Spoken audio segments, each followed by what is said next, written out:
What's going on, guys? This is Empty Box, and today we're going to be taking a look at the somewhat newly released Le Mans circuit within iRacing, specifically the quote-unquote historic version, which has no chicanes, otherwise it's the same circuit as, well, unfortunately time machines don't exist, so we can't go back and laser scan a proper historical Le Mans, but anyways, as well as the much more newly released Audi 90 Quattro GTO here in iRacing, which is a late 80s IMSA GTO car, 4-wheel drive, 700 horsepower. It goes really fast. It looks really cool. It's got 2 feet of fender flares. It's really boxy. It looks like a brick flying through the air, only it's on the ground, and it's just totally awesome. These cars ooze awesome. That's why, fortunately, they're starting to become more and more prevalent within the world of sim racing.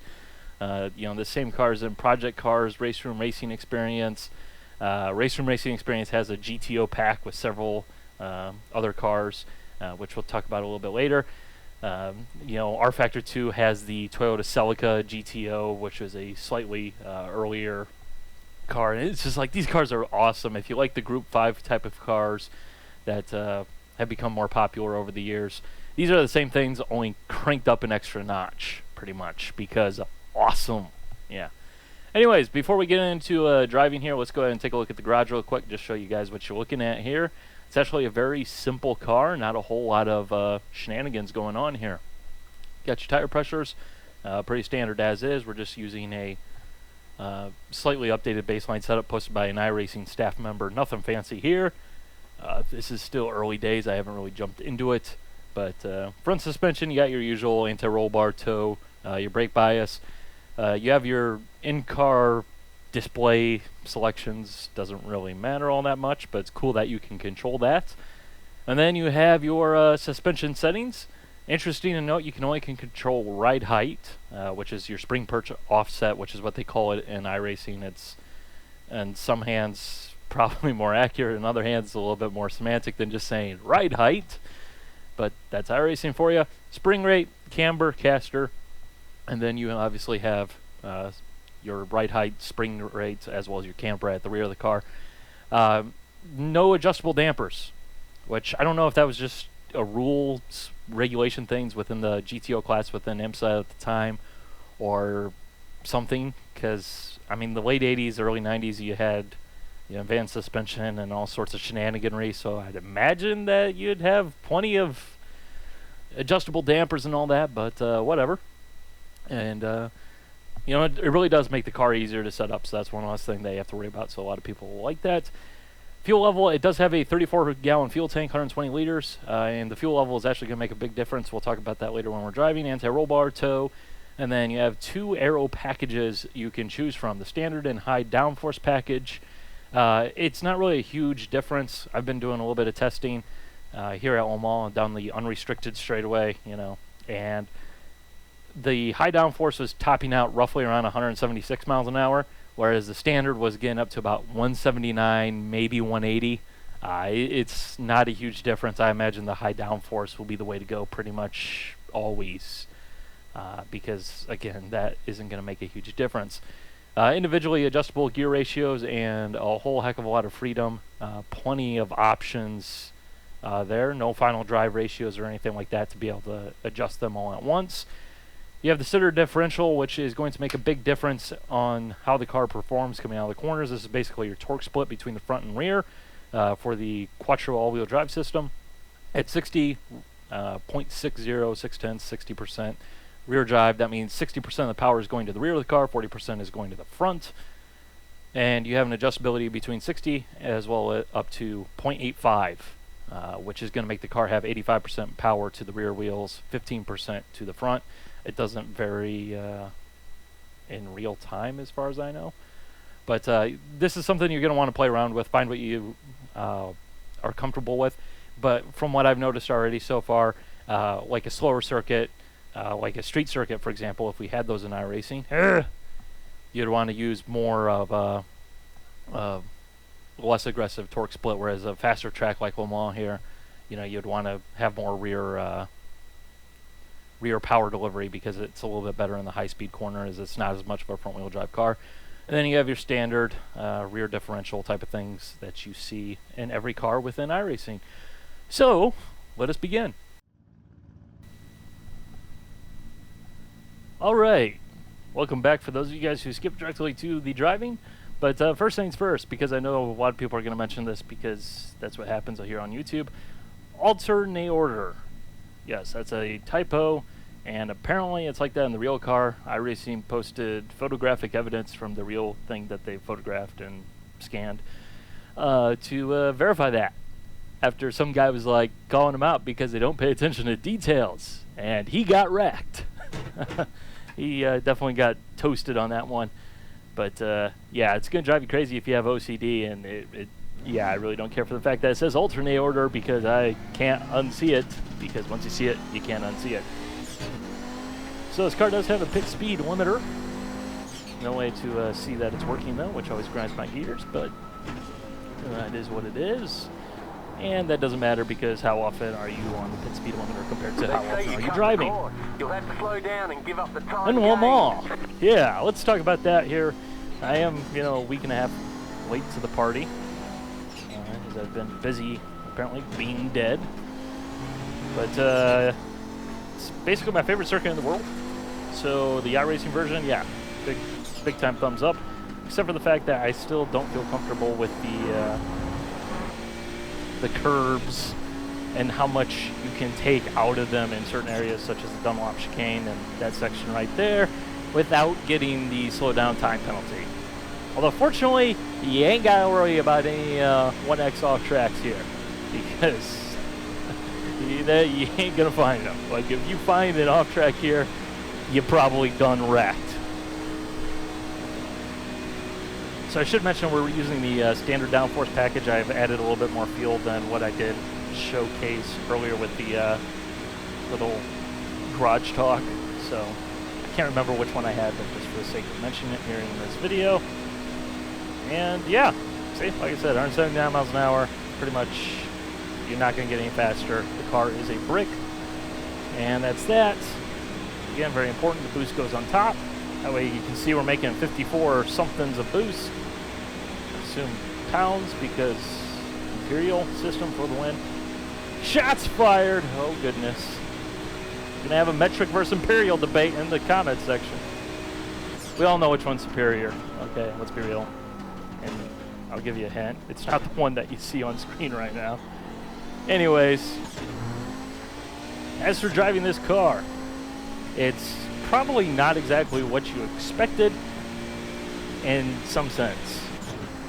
Even though it is absolutely the car you should expect in basically every other sense. You think of late 80s race car, 700 horsepower, turbos, goes really fast.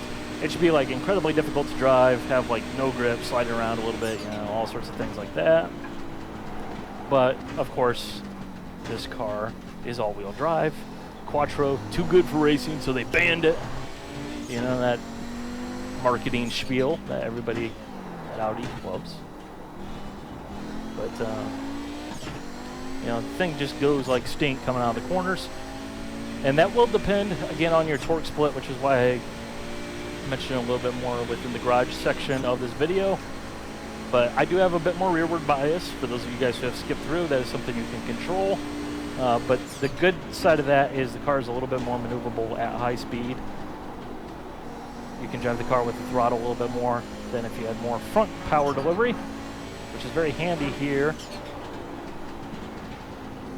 through this section of this track, which is just fantastic.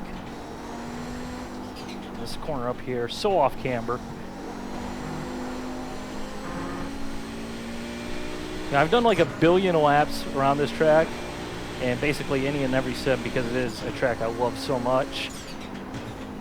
But this version is just like, there's so much extra detail that isn't there, and the other ones that it's just like, not to say that those aren't good, or they're not still enjoyable, but it's like, yeah, it's just a little bit better. And it isn't because of bumps. People always talk about bumps when it comes to laser scanning. It's all about the cambers in the road and the subtle banking.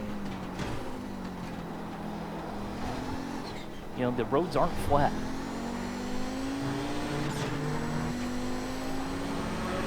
But anyways, getting back to kind of my thought process before I sidetrack. it's not the power delivery that's difficult, which is kind of what you naturally are inclined to think or expect from a car of, you know, this type of caliber, of this vintage. Even though, you know, it probably should have been what you'd expect, you know, pretty easy, pretty forgiving on the power. It's the braking that's incredibly difficult, at least in my opinion. Yeah, I do think part of that is rust. As many people have noted, I've been busy being dead, quote unquote, for the last 2.5 months. But, you know, I don't have the confidence there, but it still feels like a car that's going to be very tricky to get the most out of on the brakes. No ABS, no assists, nothing like that. It's all up to you, yourself, and you again to go ahead and make that car stop. And you know, you got to make sure that you don't lock up, which is going to basically send you flying off in the distance because you're doing like 9 billion miles an hour because 700 horsepower. Or alternatively, you don't hit the brakes like a little wussy and take like 10 miles to stop the car like I do. Plus, on top of that, this car feels like it's got an anchor in the front of the thing.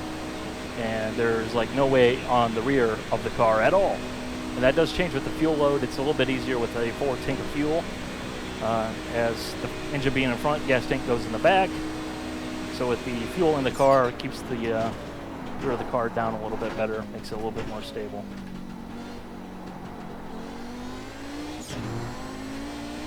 But on a low fuel load, you know, getting in the corner, it can definitely be a bit tricky. And I think this kind of comes back to something that I've heard. I don't know if this is the case with this car exactly, although I wouldn't necessarily disbelieve it if somebody said, yeah, that's the case here, and that's probably why. But apparently Audis of this era, of this vintage, you know, even the race cars, you know, especially the Group B car, the S1 Quattro rally cars, you know, apparently they had the engine really far forward, even by like front engine standards, as in like the engine jumping out of the engine bay, rather than putting the engine as far back as possible, which is, you know, the common train of thought. Now that might be different with this car, but it definitely feels like this thing has like zero rear grip on the brakes. And it really does kind of feel like a front-wheel drive car in that sense, where you just kind of get the car pointed in a direction. And we'll just pretend that didn't happen. Whoops. So don't just downshift into second from like 150 miles an hour. But, you know, it's kind of got that thing where it's kind of knife-edgy, skatey on the brakes. Really wants to rotate, and it really can rotate.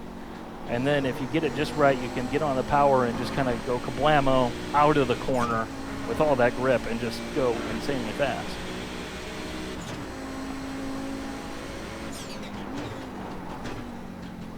So in many ways, I'd say this car is much easier to drive than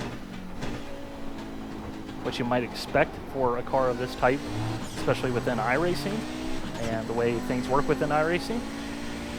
But, you know, quite frankly, I think it's actually much easier than I expected, and I think the difficulty presents itself as being more forgiving for beginner drivers or drivers who are, you know, moderately advanced. If you're a beginner, please don't hop into this car. You will virtually die every time. But you know, it's not a car that is incredibly difficult, and I mention that because the big question a lot of us always have with iRacing is who's going to drive it in a month. And it's not difficult to see that cars that are difficult to drive generally end up with these very small, you know, pretty much essentially a league-like community, because that's all there are in terms of people running the car, which kind of defeats the whole iRacing system in the first place, because the huge community is supposed to be the huge factor, not the fact that you can run a league within a game, because you can do that pretty much anywhere, but anywhere on PC, I should say. Shots fired. But yeah, I don't know. I think with the difficulty being the way it is, it might have a better chance than I would have expected when I first heard the announcement before I drove the car, but I still don't expect this is going to be a car that's going to have big participation numbers pretty much ever. Now, there is a wild card, and that is the 20th, which apparently next Tuesday there's a special announcement following up the special announcement from Tuesday this week, which was this car, which which we'll asterisk that a little bit more right here. But we don't know what that is, and that could be something related to this car, and it seems like the indication is it very well might, because this car originally released without a series at all of any kind, even a fun series or anything from iRacing themselves, which is very bizarre. They don't do that. And then a day later, it took them a full day to realize that they didn't have a series for this car, which is absolutely ridiculous, and they totally were unprepared for that one. Shame on them, really. But then there was a tweet from Steve Myers saying there's going to be something related next week. You know, kind of sort of like a, yeah, there'll be a series starting next week, but yeah, we can't say anything, so who knows what that is, and depending on what that is, I think that'll definitely have a big factor on this car's participation within the future.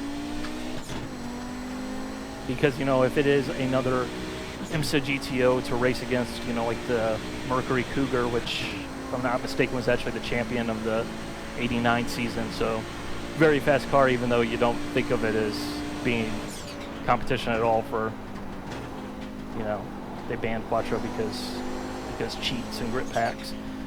But, you know, that, or, you know, obviously the 300ZX Turbo, the Nissan, or alternatively a GTP car, which is basically Group C with extra steroids because steroids are fun. Just kidding, kids. Don't do steroids. Okay, look at A-Rod. Nobody likes him because he did steroids and he was a douchebag about it. Just don't do steroids. It's not good for you. Okay. What gear am I in? Somehow we were just talking steroids, hopping curves in the Ford chicanes, fumbling through the gearbox, and we came out the other side. Yeah! Shenanigans.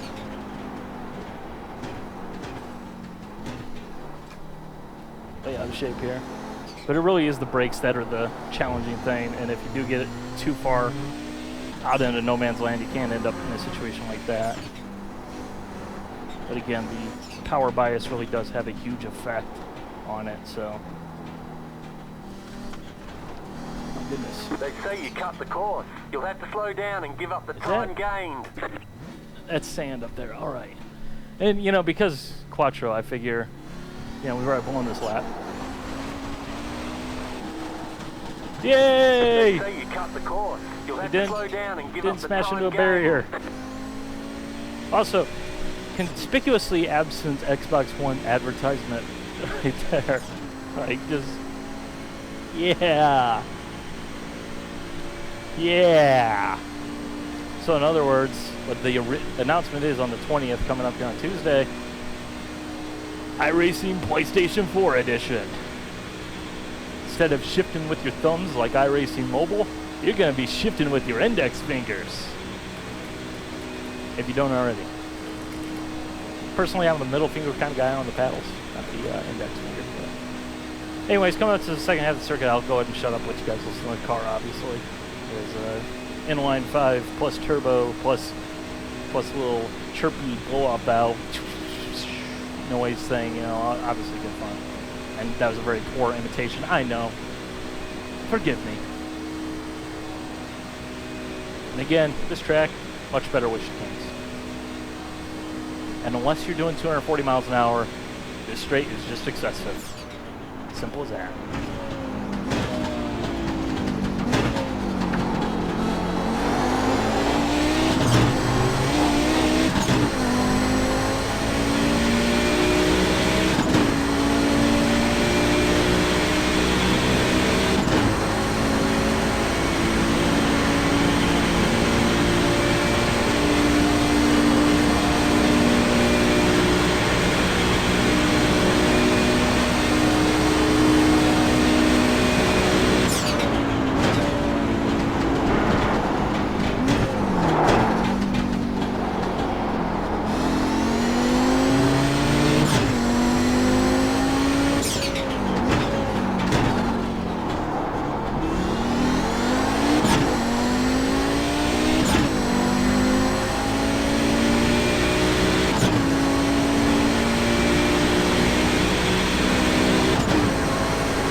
really, it's a nice, enjoyable car to drive. I just hope to goodness, like, I got my fingers crossed here, trying to drive down the middle of the road here. Fingers crossed that they are going to actually give this car a friend of some kind, either you know, car in you know, a GTU, which is a lower class car of the same vintage, or a GTP, or even a GTP Lights, or whatever the heck it was. You know, something to give it a playmate, something to make the series that this car eventually will settle into inevitably, I assume. More than just, let's race a random Audi. Because as it is right now, that's the, like, why.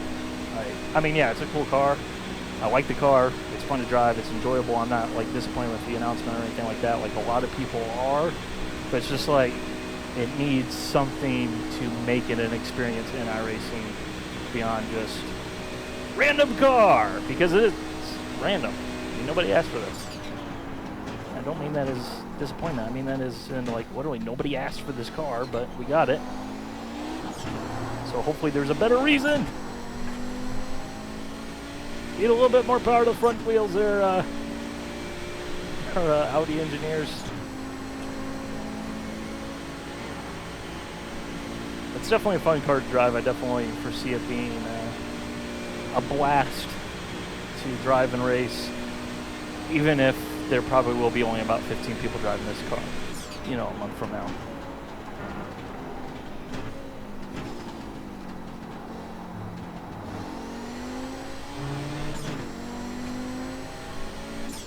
But hopefully you can really see how the car kind of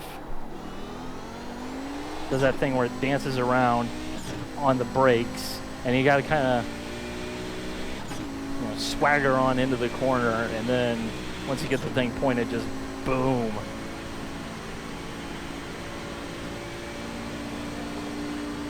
It's definitely very much a, in my opinion, front-wheel drive style, although it's not.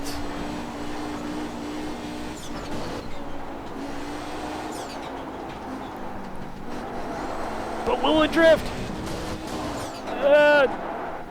Even with all-wheel drive grip packs, I'm still a terrible drifter.